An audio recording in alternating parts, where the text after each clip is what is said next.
versículo 23 ao 28. Marcos 2, 23 ao 28.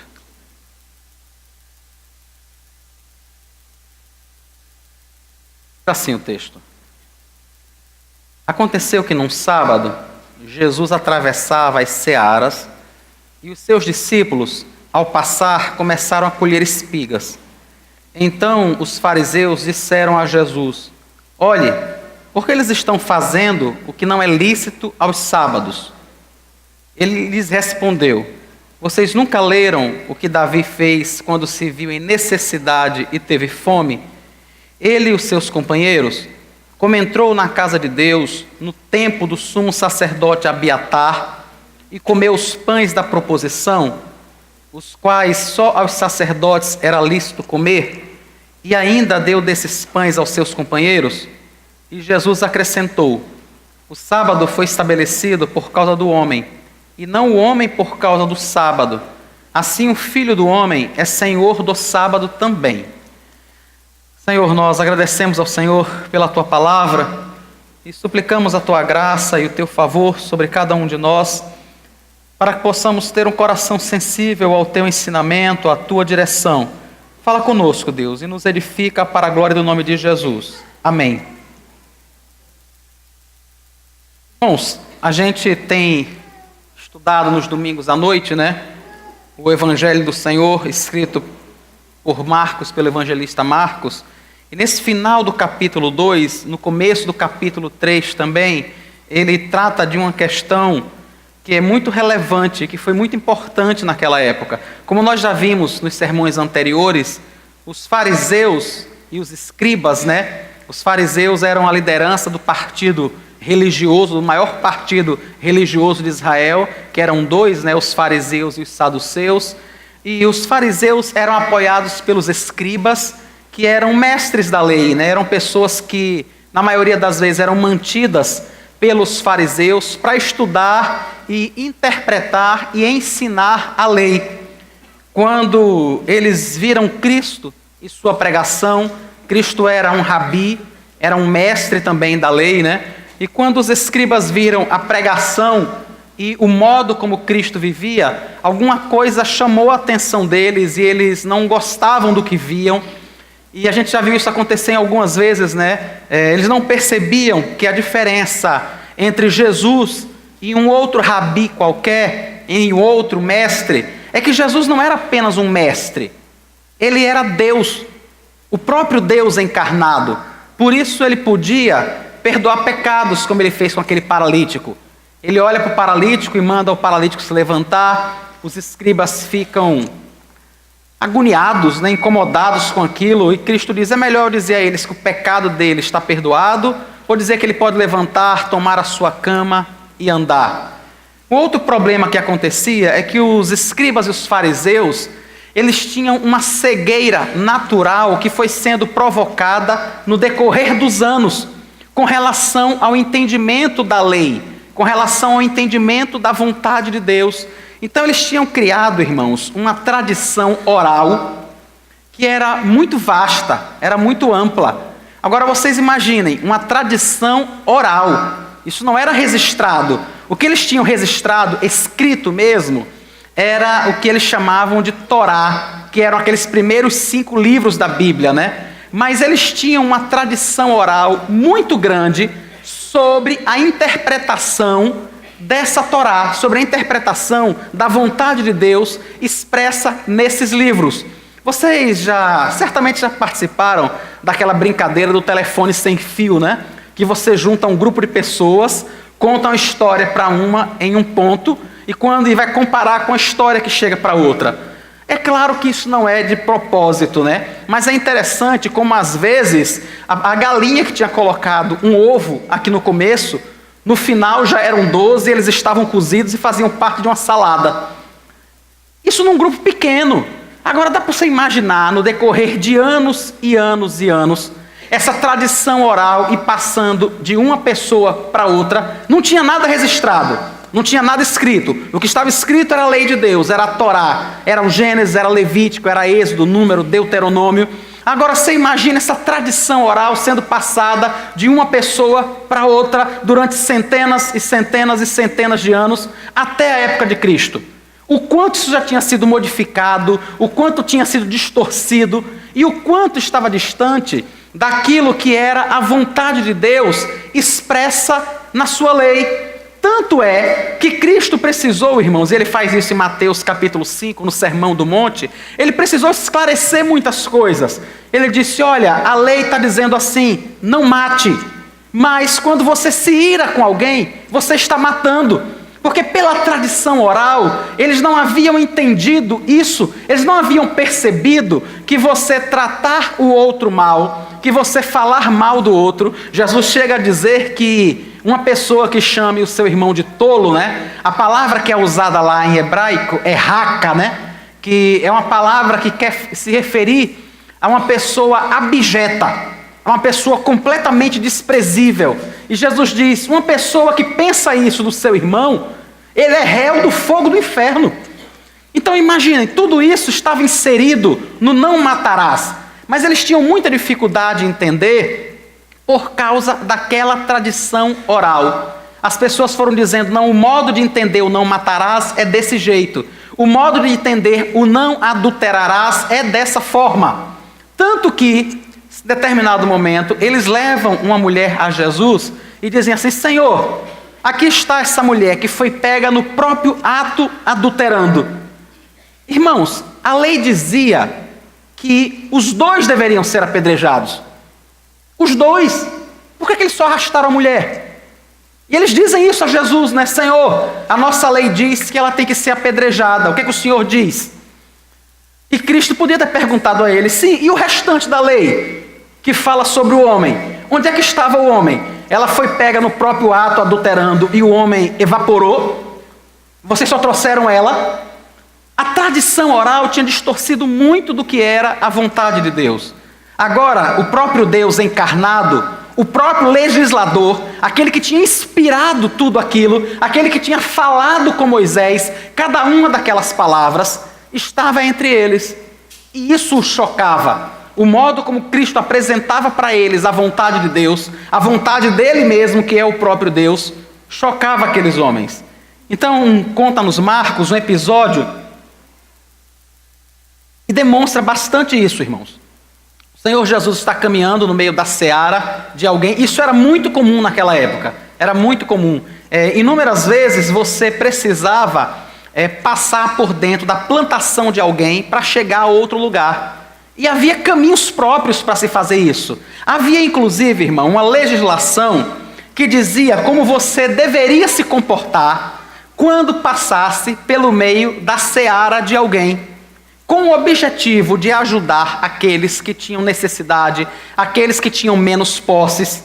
Os donos das plantações, os donos da seara, eles precisavam permitir que as pessoas comessem, colhessem e comessem. As pessoas não podiam pegar para levar para casa. Se você puder abrir sua Bíblia, Deuteronômio capítulo 23.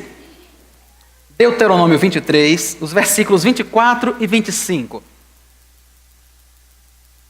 Vejam como a lei foi escrita, como era a vontade de Deus, quando você precisava passar no meio da plantação de alguém. Quando entrarem, Deuteronômio 23, 24 e 25. Quando entrarem na vinha do seu próximo, podem comer uvas à vontade, até ficarem fartos. Porém, não devem levá-las embora num cesto. Quando entrarem na plantação do seu próximo, podem arrancar as espigas com as mãos, porém não devem colher nada com a foice. Para que é que isso existia?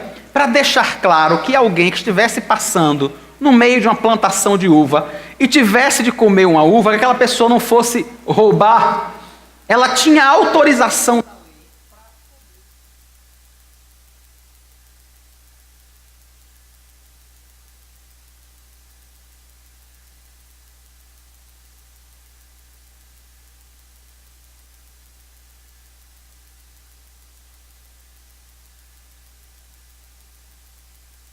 Ela tinha autorização da lei para poder comer aquelas uvas no meio da plantação que ela passava, já tentando conter também, irmãos, a maldade do coração do homem, que sempre foi pecador.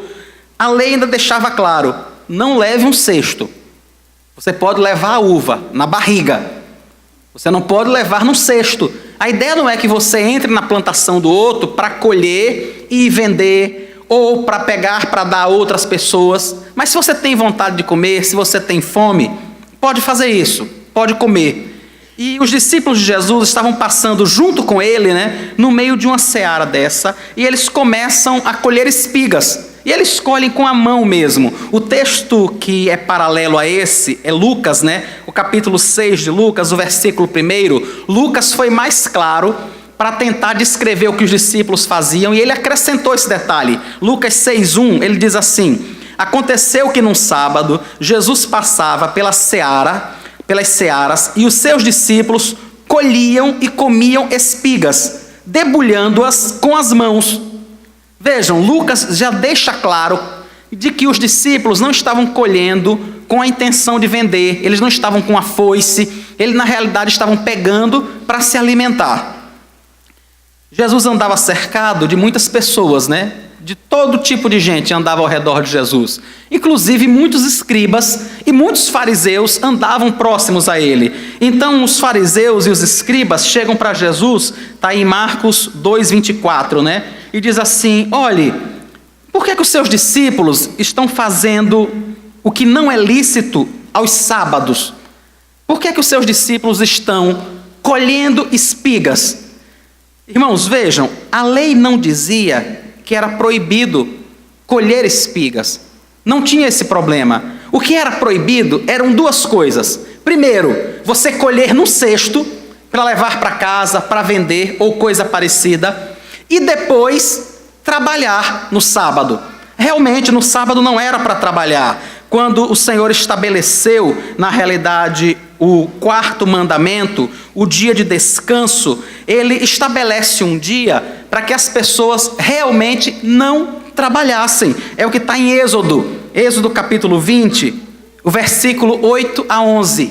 Deixa eu ler o mandamento para você, o que dizia: lembre-se do dia do sábado para o santificar.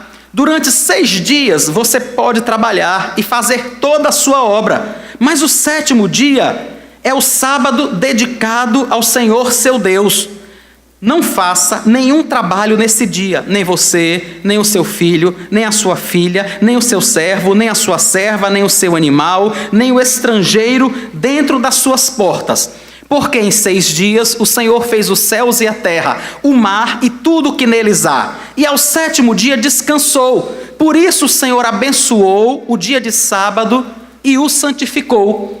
Então, irmãos, não havia problema nenhum naquilo que os discípulos estavam fazendo. Eles estavam passando no meio de uma plantação, estavam pegando espigas de milho com a mão, eles não estavam colhendo com a foice para levar para casa, eles não estavam trabalhando numa seara deles, numa plantação deles, o que seria proibido pelo 4º mandamento. Eles estavam pegando as espigas, como diz Lucas, debulhando e comendo, debulhando com as mãos e comendo.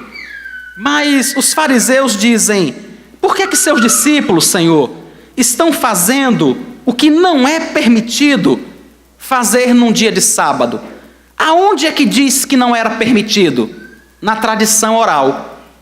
Essa tradição oral estabelecia inúmeras regras. Tem um teólogo chamado William Hendrickson, que quando ele comenta esse texto, ele fala sobre um fato interessante. Ele diz que a tradição oral, irmãos, estabelecia 39 proibições com relação ao sábado. Nessas 39 proibições, cada uma delas tinha 6 subdivisões do que você poderia e do que você não poderia fazer. Agora imagine você decorar isso tudo, 39, cada uma com 6 subdivisões. Certamente, em algum ponto dessas subdivisões, dizia que os discípulos não podiam fazer aquilo. O problema estava que essa tradição oral estava se opondo àquilo que era a lei de Deus, aquilo que era a vontade de Deus. Deus não proibiu eles de comerem no sábado. Deus não proibiu que eles pegassem a comida para que eles comessem. Mas os fariseus falam isso com Cristo e dizem, já em tom de acusação, né? Senhor, seus discípulos estão comendo, estão fazendo alguma coisa que eles não deveriam fazer no dia de sábado. Por que eles estão fazendo isso? Jesus responde a eles no versículo 25. Vocês nunca leram o que Davi fez quando se viu em necessidade e teve fome, ele e os seus companheiros, como entrou na casa de Deus no tempo do sumo sacerdote Abiatar e comeu os pães da proposição, os quais só aos sacerdotes era lícito comer, e ainda deu esses pães aos seus companheiros? O que Cristo está dizendo a eles é o seguinte: vocês são tão conhecedores da lei, vocês entendem tanto da tradição oral, vocês decoraram as 39 proibições e mais cada uma das 6 subdivisões. Mas vocês não lembram do que Davi fez? Teve um momento, irmãos, que Davi estava fugindo do rei Saul, ele e os seus homens. E eles chegaram numa cidade chamada Nobe. Ali tinha um sacerdote chamado Aimeleque. Abiatar, que Marcos cita aqui, é o pai dele, é o pai de Aimeleque. Havia um sacerdote ali chamado Aimeleque, a quem Davi procura. E Davi diz assim: você tem alguma coisa para eu comer? Quando Aimeleque vê Davi, ele diz assim: Davi, você veio em paz? Porque Aimeleque sabia, até aquele momento, que Davi era um homem amigo de Saul, era o principal guerreiro de Saul. E se Davi estava vindo sozinho, Aimeleque fica logo preocupado e diz: você está vindo em paz? Tem alguma batalha, tem alguma guerra? Você veio perseguir alguém? Aimeleque não sabia que o perseguido era o próprio Davi. Davi olha para ele e diz assim: não, rapaz, não. Eu, na realidade, vim numa missão secreta. Saul me mandou numa missão secreta. Você tem algo aí para eu comer? Ele estava sem comida, ele e os seus homens, e Aimeleque diz a ele, isso está em 1º livro de Samuel, capítulo 21, tá? Dos versículos 1 a 6. 1º livro de Samuel, 21, de 1 a 6. Davi olha para ele e pede comida, e ele diz assim: rapaz, eu não tenho comida aqui, a não ser os pães da proposição. Só tenho isso, não tenho outra coisa. É 1 Samuel 21, versículo 4. O sacerdote respondeu a Davi dizendo: não tenho pão comum à mão, há porém pão sagrado. Se ao menos os seus soldados se abstiverem das mulheres. Aí Davi responde: sim, como sempre, quando saio à campanha, foram-nos vedadas as mulheres, e os corpos dos soldados não são imundos. Se isso acontece em viagem comum, quanto mais serão puros hoje. Então o sacerdote deu a Davi o pão sagrado, porque ali não havia outro pão, a não ser os pães da proposição, que tinham sido tirados de diante do Senhor, quando foram trocados no devido dia, por pão quente. A diferença que ele faz aqui, irmãos, entre pão sagrado e o pão da proposição, é um pão que era oferecido cerimonialmente no tabernáculo, no templo. Naquele momento, o templo estava nessa cidade chamada Nobe. A arca do Senhor também estava lá. O Senhor tinha estabelecido, irmãos, que eles deveriam semanalmente fazer 12 pães. Cada pão desse tinha 2 quilos. Imagine o tamanho desse pão, né? Cada pão tinha 2 quilos. Eles deveriam fazer esses pães e trocar esses pães a cada sábado. Eram 12. Cada pão representava uma das 12 tribos de Israel. Eles faziam 12 pães quentes e no sábado de manhã eles colocavam no tabernáculo e tiravam aqueles pães que tinham passado a semana lá. Esses pães eram chamados de pães da presença ou pães da proposição. Só quem podia comer aqueles pães eram os sacerdotes. O pão era tirado diante do Senhor, os sacerdotes poderiam comer. Aimeleque era um sacerdote, ele não tinha pão naquela hora. Davi diz a ele que está em uma missão secreta para Saul e está com fome, ele e os seus homens. Aimeleque diz: olha, eu só tenho o pão da proposição. Eu não tenho pão comum, eu não fiz outro pão hoje. E Davi diz: não, esse mesmo serve. Aí Aimeleque diz assim: mas vejam, os seus homens estão puros? Eles não tiveram relações íntimas com suas mulheres? E Davi, não, quando a gente sai em batalha, ninguém faz isso. Então, dê o pão para cá. E Davi pega os pães e come com seus homens. O Senhor Jesus, quando fala sobre isso para os fariseus, ele deixa claro que Davi estava em necessidade. É o que diz Marcos, no capítulo 2, aí o versículo 25. Vocês não leram? Quando Davi estava em necessidade, o que foi que ele fez? Aqueles pães eram para quem? Para os sacerdotes. Eles eram trocados semanalmente, só o sacerdote poderia comer. Mas Davi estava com fome. E Aimeleque entendia isso. Ele dizia, olha, o pão é para mim, o pão é para minha família. Porque parte das ofertas, irmãos, que era levada para sacrifício, que era levada para o Senhor, isso ficava para o sacerdote e para a sua família. Era parte do salário dele. Então Aimeleque entende, esse pão é para eu comer. Mas tem homens aqui na minha frente que estão com fome. Não faz sentido eu não dar esse pão a eles, não repartir com eles. E ele pega os pães e dá àqueles homens. E Jesus lembra aos fariseus sobre isso depois, naquele momento. E o Senhor acrescenta algo, aí no versículo 27, a sua resposta. Ele diz, olhe, o sábado foi estabelecido por causa do homem, e não o homem por causa do sábado. Assim, o Filho do Homem é Senhor também do sábado. Sábado, irmãos, é um mandamento. É o quarto mandamento. E se você prestar atenção, é um mandamento que tem sua origem, que tem sua base na própria criação. O texto lá de Êxodo 20 diz que o Senhor estabeleceu esse mandamento copiando algo que ele mesmo fez. Durante 6 dias ele realizou toda a obra da criação. No 7º dia ele descansou de toda a obra que fez. E ele estabeleceu o mandamento com base na sua própria prática. Ele havia descansado no 7º dia. E ele estabelece agora que o homem deveria descansar também.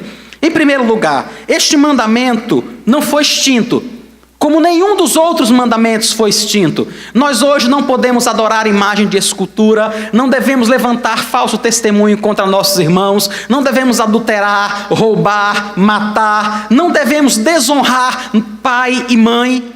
Nada disso, porque todos esses são mandamentos do Senhor vigentes para nós ainda. Inclusive, a guarda do dia do Senhor também. Isso é fato. O que Cristo queria dizer para os fariseus e para nós também hoje é que aquele mandamento foi criado, como todos os outros, para o nosso bem. Os mandamentos, irmãos, não foram criados para beneficiar a Deus, porque Deus de nada precisa. Ele não tem nenhuma necessidade. Se você nunca trair sua esposa, se você nunca trair seu marido, em que isso beneficiaria a Deus? Em nada. Irmãos, se eu não roubar, isso só beneficia a mim. Isso não traz nenhum mérito a Deus, não muda em nada, Ele é Deus, de nada precisa. Os mandamentos são para o nosso bem, para a nossa vida, não para Deus, não que vá trazer algum benefício a Ele. E o sábado foi estabelecido dessa forma. O Senhor estabelece aquele dia então, irmãos, para que nós tenhamos um dia santificado, ou seja, a ideia de santificação é de separação, um dia separado para adoração ao Senhor, e um dia também de descanso.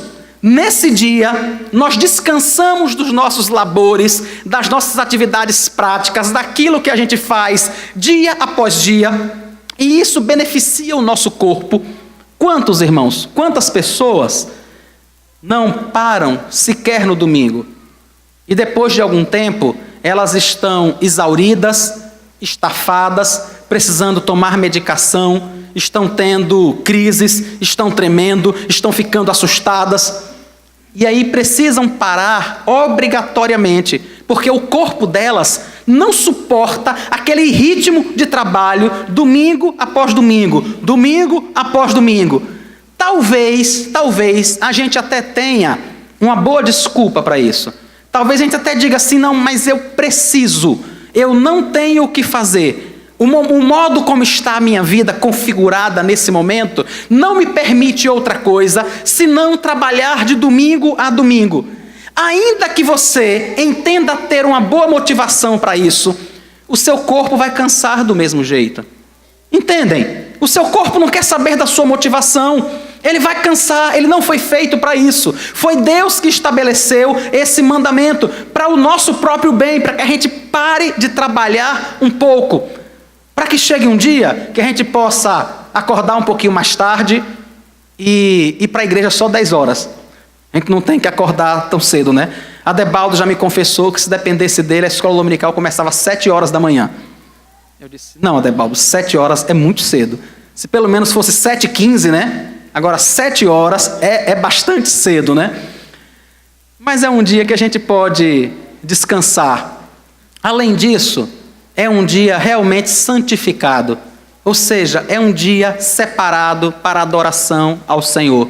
Nós que passamos a semana toda na correria, irmãos, quantos de nós consegue, no decorrer da semana, ter um período de oração durante o dia, né? Quantos de nós? Eu acho que se a gente desse um papelzinho para as pessoas colocarem apenas sim ou não, nós íamos ver quantas pessoas no decorrer de um dia, de segunda a sábado, não conseguem ter um tempo para poder parar e orar um pouco, para poder parar e ler e meditar na Escritura, por causa da correria de levar filho para a escola, de trabalhar, de fazer as coisas de casa, de tomar conta da empresa, de tudo, de ajudar quem precisa de ajuda. Por causa de toda essa correria, quantas e quantas vezes nós não conseguimos, no decorrer da semana, ter um tempo para estar diante de Deus. O domingo é o dia de fazer isso. É claro que isso não autoriza a gente a não orar durante a semana, né?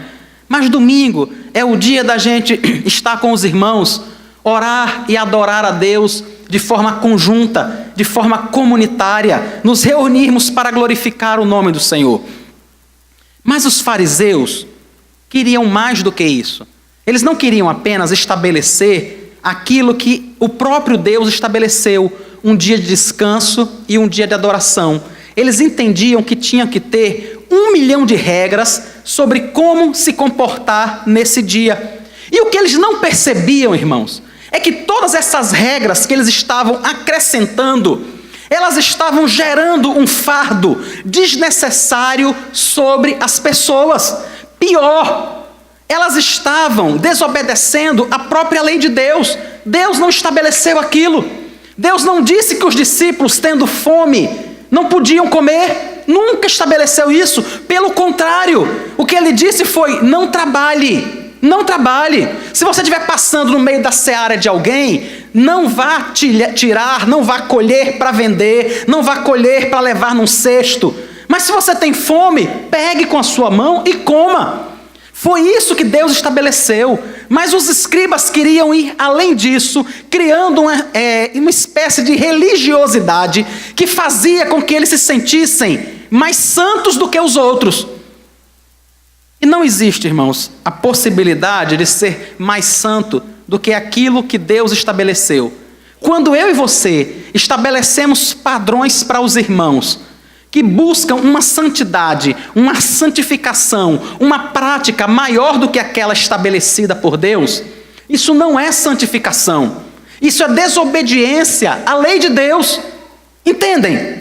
Isso é desobediência. Nós só podemos ir até onde o Senhor nos autorizou a ir. E o que ele disse foi, o dia do Senhor é um dia de descanso, o dia do Senhor é um dia de adoração. Ele não disse que nesse dia você tinha que andar 100 metros, você tinha que apagar o fogo, você tinha que acender o fogo, você não podia colocar água na geladeira, ou coisa parecida.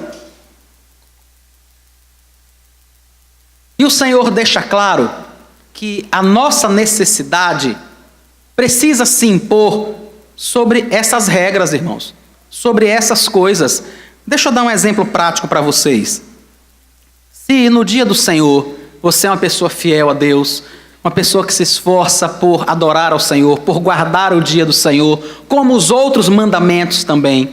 Mas no dia do Senhor, a sua mãe, o seu filho ou o seu cônjuge passa mal e você precisa levá-lo ao hospital, você vai olhar para o seu filho e dizer: filho, hoje é o dia do Senhor, tem escola dominical daqui a pouco. Faça o seguinte, continue aí com sua cólica renal. Assim que a escola dominical terminar, eu volto e levo você para o hospital. Tá? Ou então vamos esperar para segunda-feira, porque hoje é o dia do Senhor, não é dia de levar você no hospital. Quem de nós faria uma insensatez dessa? Ninguém, irmãos. Nós sabemos que há uma necessidade, e era sobre isso que Cristo estava dizendo. Cristo estava olhando para os fariseus e dizendo: vocês estão inventando algo que não está na lei, e vocês estão inventando só para oprimir as pessoas. Entendam o que Cristo estava dizendo. O sábado foi feito para o bem do homem, não foi para oprimi-lo, não foi. Aí algumas pessoas vão dizer: mas pastor, tem gente que vai abusar. Sempre vai ter, irmãos, sempre vai ter pessoas vivendo no extremo, sempre vai ter pessoas achando que ela não pode, por exemplo, colocar água na geladeira ou fazer a comida no domingo, porque é o dia do Senhor. Sempre vai ter gente assim. Como também vai ter sempre gente do outro extremo achando que ele pode simplesmente não ir à igreja. Não, eu não vou, é o dia do Senhor, mas acontece que nós estamos em férias, é o mês de julho, então eu preciso descansar, eu preciso viajar e ficar em casa dormindo, sei lá, ou qualquer outra coisa. Vai ter sempre esse tipo de extremos. O que não adianta e o que é ruim para a gente, o que é pecaminoso, é a gente responder a um extremo com outro. Entendem? Aí uma pessoa diz assim: não, eu não tenho respeito pelo dia do Senhor, eu não entendo que é um dia santificado, eu não entendo que é um dia de descanso. Aí você vai e cria 1 milhão de regras. Não é assim não. Você não pode fazer isso, você não pode fazer aquilo, você não pode fazer aquilo outro. Os dois estarão errados, porque o que está certo é aquilo que foi estabelecido pela palavra. Não são os extremos, não são aqueles que desprezam o dia do Senhor, e não são aqueles que têm um comportamento farisaico com relação ao dia do Senhor. É isso que Jesus queria dizer aos fariseus: vocês estão tendo um comportamento pecaminoso, vocês estão distorcendo, os meus discípulos estão com fome, mas eles não podem comer, só porque na tradição oral de vocês diz que isso não pode acontecer. Não faz o menor sentido, irmãos. Aí, Marcos, deixa eu continuar a ler para vocês o capítulo 3, o outro exemplo que acontece logo em seguida. É a mesmíssima coisa, irmãos, que está acontecendo. Marcos capítulo 3. Versículo 1. Diz assim: de novo entrou Jesus na sinagoga, e estava ali um homem que tinha uma das mãos ressequidas. E estavam observando Jesus para ver se curaria aquele homem no sábado, a fim de o acusarem. Jesus disse ao homem da mão ressequida: venha aqui para o meio. Então lhes perguntou: é lícito no sábado fazer o bem ou fazer o mal? Salvar uma vida ou deixar morrer? Mas eles ficaram em silêncio.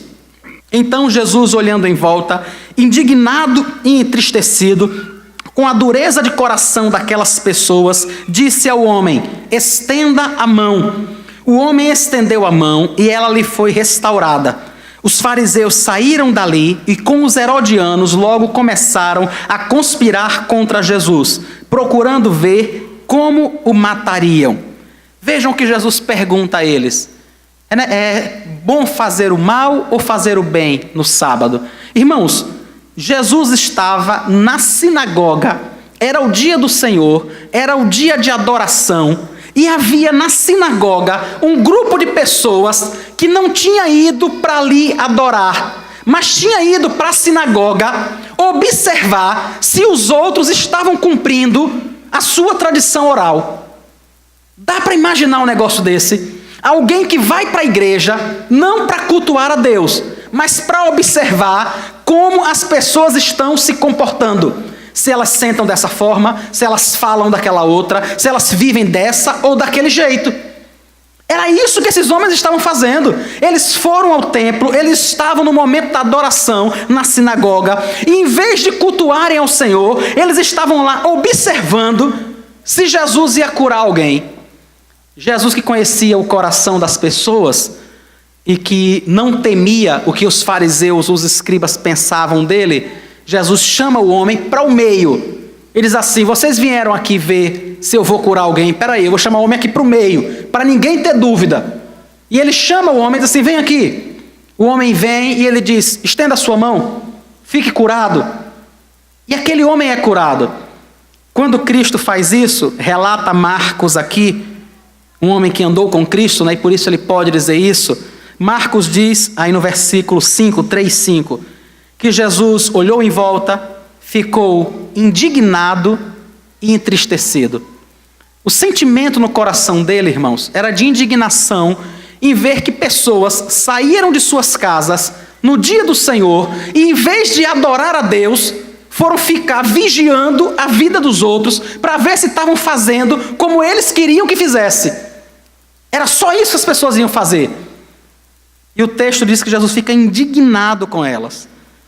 E como ele é Deus, como ele é santo, ele não fica só indignado. Ele fica entristecido com a dureza do coração daquelas pessoas. Porque eles sabiam que pessoas que foram ao templo, que foram à sinagoga, que saíram de casa com essa intenção, o quanto elas estão distante de Deus. E o pior, eram as pessoas que se achavam mais crentes que podiam existir. Pense, se tinha alguém que se achava, eram os fariseus. Eles se achavam, irmãos. No entanto, estavam no dia do Senhor, na sinagoga, e não estavam cultuando. Estavam vigiando Jesus. E ele fica indignado, ele fica entristecido com isso. Ele deixa claro, irmãos, Jesus tem diversos outros embates com os fariseus por causa do dia do sábado, por causa do dia do Senhor. Tem um momento que Jesus diz a eles assim: qual de vocês que tendo um boi, uma vaca, tendo um animal, e naquela época isso representava um patrimônio, ter um boi ou uma vaca naquela época seria mais ou menos como você ter um iPhone X hoje. Um patrimônio, né? Um negócio de 7 mil reais. E Jesus olha para aqueles homens e diz: olha, qual de vocês que tendo uma vaca e ela cai num buraco, você vai deixar lá até o outro dia? Ninguém faria isso, irmãos. Eles, com todas as suas 39 tradições e as 6 subdivisões, eles nunca fariam isso, porque era o seu dinheiro. Mas agora, eles não querem se preocupar com a saúde de um homem que tem a mão ressequida. Eles não se preocupam que os discípulos de Cristo estejam com fome. Não, é para ficar com fome, você não pode colher. Porque a nossa tradição diz que você não pode colher. A lei de Moisés diz que pode. Você pode pegar com a mão, você não pode pegar com a foice. Você não pode ceifar, mas você pode colher com a mão e comer. A nossa tradição diz que não. Então você tem que seguir a nossa tradição. E Jesus tenta mostrar para eles o quanto eles estão distantes de Deus ao fazer isso. Ao pensarem que estão fazendo o certo, na realidade, eles estão fazendo algo que ofende ao Senhor. E que deixou o próprio Senhor Jesus indignado e entristecido. Bom, isso foi com os fariseus. Isso foi na época de Cristo. E como é que nós fazemos na nossa época então, irmãos? Como é que nós fazemos agora no século 21, vivendo aqui na IPJO, né? Nesse cantinho do Brasil? A orientação, irmãos, é a mesma. Não coloque sobre ninguém um fardo que você mesmo não pode carregar, porque não foi colocado pelo próprio Deus. Se Deus não estabeleceu regras para isso ou para aquilo outro, por favor, não estabeleça. Não obrigue e não oprima as pessoas com isso. Não oprima. Tem um livro, vou lembrar já, o nome do livro é Proibido. Foi lançado acho que em 88, 89, de Ricardo Gondim. Pronto, o nome do livro é Proibido, de Ricardo Gondim. As primeiras páginas do livro contam uma história que sempre que eu lembro, eu ainda fico arrepiado. Um pastor tinha uma filha de 15 anos que cortou o cabelo. E ele era de uma igreja muito rígida, onde as mulheres não poderiam cortar o cabelo. E ele chega em casa e, além de reclamar, ele dá uma surra nela. Dá uma dura surra na filha. E ele volta para a igreja. Até que o telefone toca e a esposa informa que a filha tinha jogado álcool no próprio corpo, se queimado e tinha acabado de morrer. Por causa de muito extremismo, irmãos. Apenas extremismo. Não há nenhum tipo de orientação dessa forma na Bíblia. E quantas pessoas foram oprimidas por décadas e décadas e décadas com esse tipo de ensinamento que não é bíblico. Eu sei que quando eu falo isso, irmãos, tem pessoas que dizem assim: pastor, você está dizendo isso? Você não tem medo de que as pessoas caiam na libertinagem? Não tem por que ter medo, irmãos, porque a igreja não é minha. Não fui eu que salvei ninguém. E não fui eu que me comprometi em levar ninguém para o céu. Vocês entendem isso? Quem vai levar para o céu é Cristo. É Ele que salva, é Ele que transforma, é Ele que muda o coração, é Ele que contém o libertino. É Ele que faz isso, não somos nós. Eu não posso deixar de pregar a Bíblia com medo de que alguém diga assim: ah, então eu não posso ser fariseu não. Beleza, agora eu vou cair na gandaia. Eu não posso deixar de ensinar a verdade com medo de que outros extremistas vivam dessa forma. É Deus quem vai cuidar deles. Como foi o próprio Cristo quem lidou com os fariseus. Eu e você precisamos ensinar aquilo que é a verdade. Não oprimir uns aos outros com regras que a própria Bíblia não estabeleceu. E outra coisa, entender, irmãos. Essas regras foram estabelecidas para o nosso bem. Para o nosso bem. Para o bem da nossa relação com Deus. Por que é que eu preciso dizer isso? Porque algumas pessoas dizem assim: não, pastor, mas você não acha que, se for para o nosso bem, tem inúmeras coisas que era melhor a gente fazer? Por exemplo, algumas pessoas advogam que seria ruim para o ser humano, que seria errado até, fisiologicamente falando, as pessoas se casarem virgens. Esperarem até o casamento para terem a sua primeira relação sexual. E aí algumas pessoas ainda olham e dizem assim: pastor, mas se os estudos dizem que isso é ruim, se a pessoa se sente mal se ela ficar assim até o casamento, não é para o nosso bem? Claro que não, irmãos. É óbvio que isso é uma falácia. É óbvio que isso é mentira. Que estudos disseram isso? Quem disse isso? E por quê? E ainda que houvesse esse tipo de estudo que contraria frontalmente a palavra de Deus, eu e você não nos submeteríamos a isso. Mas isso é algo que contraria a própria palavra de Deus. Mas se não contraria a palavra de Deus, por que é que eu tenho que estar impondo essas coisas aos irmãos e perseguindo os irmãos? Não posso, irmãos, nenhum de nós deveria. Nenhum de nós deveria. Precisamos entregar essas pessoas e nós mesmos a Deus. É Deus quem cuida de cada um dos irmãos. É Deus quem trata cada uma das pessoas segundo o seu querer, segundo a sua vontade. Aqueles escribas e fariseus, diz aqui Marcos no capítulo 3, no finalzinho da narração desse homem com a mão ressequida sendo curado, diz que os fariseus se juntam com os herodianos para planejarem tirar a vida de Jesus. E eles fazem isso por quê? Porque eles entendem que a lei deles é melhor do que a vontade de Deus.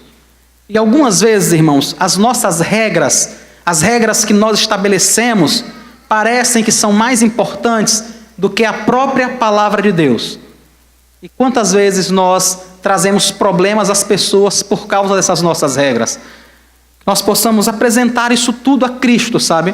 Apresentar ao Senhor, nos dedicarmos à sua palavra. Eu sei de uma coisa: à medida que eu e você buscarmos a Deus, à medida que eu e você orarmos ao Senhor, o Senhor vai conduzindo, irmãos, vai inclinando o nosso coração na direção certa, sabe? Não é uma pessoa criando regras que não existem, que vai manter uma igreja no controle, que vai manter um filho no caminho certo, porque o único modo de se manter o filho no caminho certo é se o coração dele entender o caminho. Percebem isso? Do contrário, na hora que você se afasta, ele faz o que ele queria fazer. O que vai manter a igreja, irmãos, nos caminhos do Senhor, é a palavra de Deus, que atua no coração dessas pessoas pelo próprio Espírito Santo. É o Espírito que se responsabiliza em falar, em transformar, em conscientizar, em lembrar as pessoas que talvez muitas coisas sejam lícitas, mas que nem tudo convém. Só quem pode convencer disso é o Espírito Santo, que talvez sim, muitas coisas sejam lícitas, mas nós não precisamos ser escravizados por nenhuma delas. É o Espírito Santo quem pode convencer disso, não é a gente, na pressão, na força apenas. Então eu queria rogar a Deus que Ele sustente a mim e a você, sabe?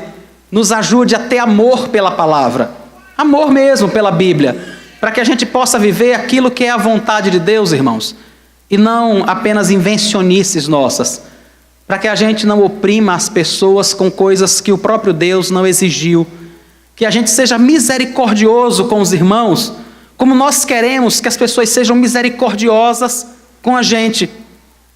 Irmãos, eu não estou falando de ser complacente com o pecado, eu estou falando de ser misericordioso. Eu sei o quanto a gente é inclinado para extremos, né? A gente diz assim, precisamos ser misericordioso com o outro. Aí tem sempre alguém pensando, então se eu erro, alguém tem que ser complacente comigo. Não é ser complacente com o pecado, é ser misericordioso com quem peca, com alguém que precisa ser restaurado, com alguém que precisa se aproximar de Deus, como eu e você precisamos inúmeras vezes. Então que o Senhor nos sustente, nos conceda a sua graça e possa transformar cada dia o nosso coração, a nossa visão e nos fazer pessoas apegadas à sua palavra. Vamos orar ao Senhor, irmãos. Senhor Jesus, muito obrigado, Deus, pela Tua palavra. Obrigado pelo Teu ensino, que nos mostra o quanto o Senhor é misericordioso conosco, o quanto a Tua lei expressa o Teu cuidado com a nossa vida, Senhor Jesus, e o quanto as tradições humanas apenas servem, Senhor Jesus, para criar uma religiosidade fria, para criar uma fantasia, Senhor Jesus, mas não um verdadeiro serviço ao Senhor. Tenha misericórdia, ajuda-nos, Deus, a perceber o que é a Tua vontade. Nos livra dos extremos, Senhor, nos livra, Deus, nos guarda de nós mesmos, Senhor. Ajuda-nos a viver para a Tua glória, para o louvor do Teu nome, Deus. Nós precisamos da Tua graça e do Teu amparo, no nome de Jesus. Amém.